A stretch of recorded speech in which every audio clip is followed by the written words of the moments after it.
Welcome back to Kasi Voyages. As you know, my name is Katu and I work on cruise ships. Yes, indeed. So in this video, I will be discussing in terms of what first contractors need to know just before they get on board. These are a few things that I believe are quite important and that will make your embarkation process a whole lot smoother when you actually get onto the ship. So let's go.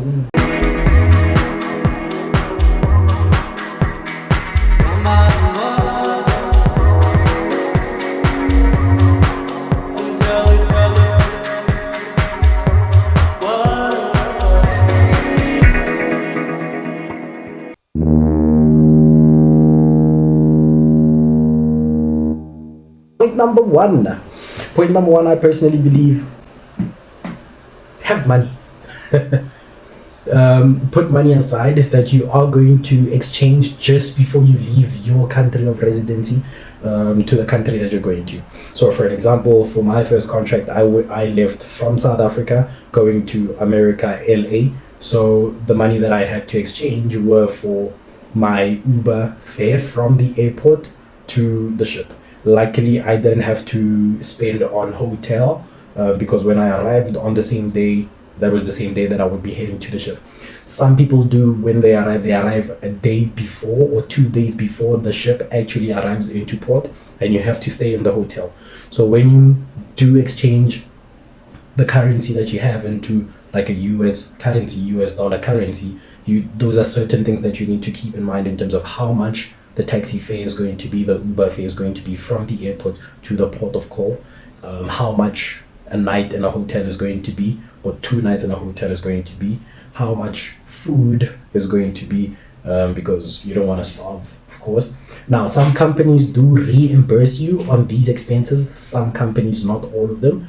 And one thing you need to do, you need to keep your slip, a hard copy of your slip as proof that you actually did spend 2 nights in that hotel so that they can reimburse you. It is a bit of a process. So personally, I didn't ask for a reimbursement, but yeah, it was for my Uber fare to get to the ship. Point number 2 is to check your itinerary. Check where the ship is going to, first and foremost, so that you can change into the right currency when you're exchanging money. But secondly, the biggest one is what to pack. You don't want to be packing jackets, winter stuff when you will be heading to Hawaii or Australia in the summer.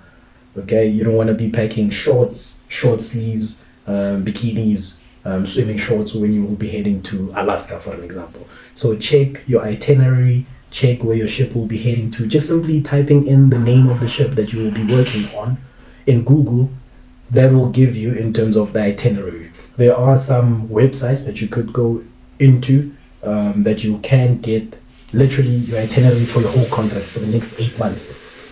Now, you need to also keep in mind that you can also get transferred. This is something that happened to me on my first contract. I spent 3 months and then I got transferred, and it was literally a different climate. I got transferred from an American summer in terms of being in LA, and it was quite hot, and then got transferred to Alaska where it was quite cold. So this is also something you need to keep in mind, that there are possibilities that you can get transferred and you just don't know where you're going to get transferred to. Then from there, point number 3, you need to put some of your uniform into your hand luggage.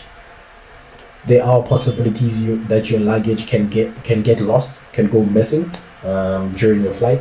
So having your uniform in your hand luggage, at least you can go to the ship, you can change into your uniform, you can work while they sort out your luggage, rather than being stranded, not having your uniform on you, and you go to the ship, then you need to wait before you actually get to working because you don't have your uniform, or you need to borrow someone else's uniform. Now you're putting someone else at an inconvenience simply because you didn't prepare or you didn't think of a plan B to put your uniform in your hand luggage. So that is point number 3. Put your uniform in your hand luggage just in case your big bag gets lost. Okay. Point number 4. Point number 4 is, if possible, getting a SIM card when you get to the place that you will be working at, or the country that you'll be working at. If you know your ship is going to be doing the Caribbean, for an example, getting a Google Fi SIM card where you know you will have coverage right across. When you get to the airport, yes, there is Wi-Fi but also having a backup in terms of a SIM card, you are able to order an Uber to get to your ship. You are able to call the hotline number if your flight is delayed and you are in transit and your flight is delayed and you need to call the ship, like say, yo, I'm stuck at this airport, I won't make it to the ship, please make arrangements for me. Having that SIM card, that international SIM card, gives you the allowance to be able to come up with a plan B, to be able to do things on your own and not be stranded.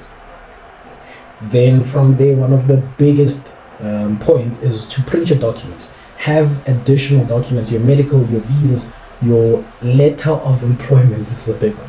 Your letter of employment, your vaccinations. Print copies so that you have additional copies in case they, let's say for whatever reason at the airport they ask you for copies and you only have your originals. You don't want to give them your originals because you're going to need them when you get to the ship. You're going to need them for your next contract also.